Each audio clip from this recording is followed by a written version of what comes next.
David Leduc, you're the new Executive Director of the Canadian Catholic Organization for Development and Peace, a very important Catholic organization in this country. Thank you very much for joining us, for taking some time. Thank you, Sebastian. It's okay, a great pleasure to be here. Is it all starting to sink in? You've only been in the job for what, six or 7 weeks now? It's been 6 weeks. I was lucky to arrive at a time when it was relatively calm, which gave me an opportunity to read up on some of the more important dossiers, meet with some of the staff, and consult with some of the bishops. So it's been a very interesting time. And now we're in the month of September, and the machine is rolling. Yeah, that's right. To think about how important and influential this organization is in the life of many Canadian Catholics. And then looking back at the history and all that Development and Peace has accomplished, and also looking to the future, what the organization holds in the future. When you look at it and you analyze it, I know you haven't had that much time, but what do you see as the current state of Development and Peace?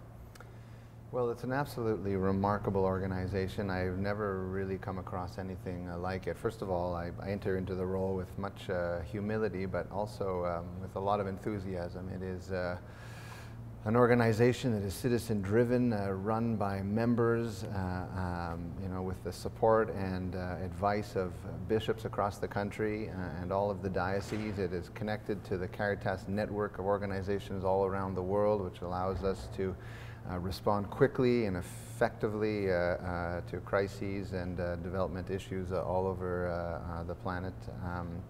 There are no other organizations that have that at their fingertips. Not to mention the methodology and the model of practice, which is very unique in terms. Talk a little bit more about that, because it is something that's so essential to the way Development and Peace operates. Absolutely. I mean, I think it's a specific focus on the excluded and the marginalized and the poor, and ensuring that their voice and their participation in the decisions that affect their lives are at the forefront of the decisions and the programs that we put into practice, whether it's in response to a humanitarian crisis, where often organizations come in and come out.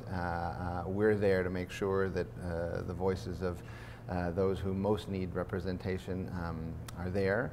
And in the cases of long-term development programs, which are really at the core of our mission, we ensure that there's a vibrant civil society with, once again, those that are most excluded included in the discussions. Absolutely. Have you had a chance to think about something you might want to accomplish in your mission? I know you're right at the beginning, so you might be overwhelmed with all the things that you need to learn, but when you look to the coming years, is there something that you think it's very important for Development and Peace to consider?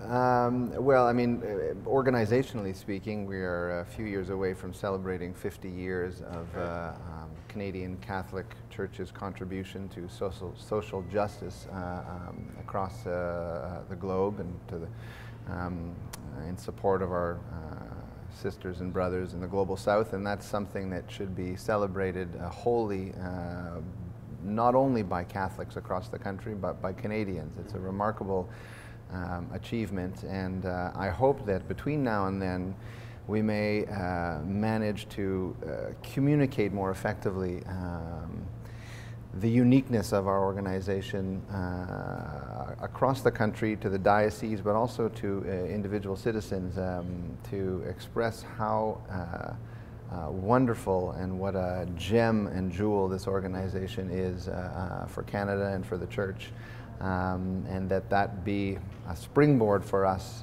to carry us into the next 50 years. Yeah, very well said. I know we at Salt and Light have had the opportunity to work very closely with you on a number of projects, and to see up close and firsthand, like you said, the remarkable work and the uniqueness of the way it's done, involving partners in the Global South and giving those people without a voice. It really is extraordinary. So we're very happy for you. Congratulations on the appointment, and all the best as you move forward. Thank you very much, Sebastian. Thank you, David. Thank you.